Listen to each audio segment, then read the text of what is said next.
Assalamualaikum. Hari ini kita akan belajar cara menjahit penyambung emas. Ini contohnya. Okey. Bahan-bahan yang diperlukan: kain, perca kain pun boleh, dengan button.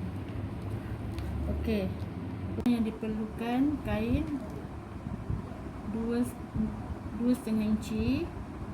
Okey, dan panjang 8 inci.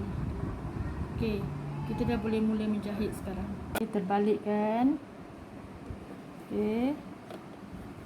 Jahit. Bahagian dalamnya.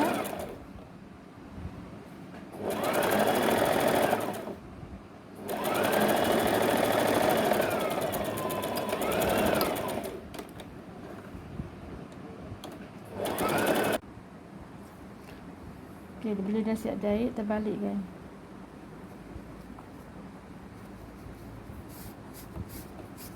Okey, terbalikkan.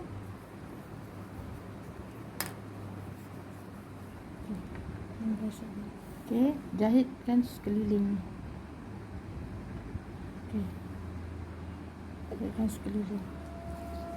Okey, dah mula boleh menjahit sekarang. Ambil hutang.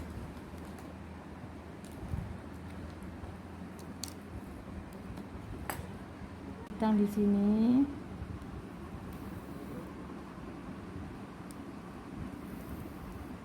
Okey, bila dah siap yang ni, jahit yang sebelah lagi di sini. Maksudnya dia ada 2 hutang. Okey.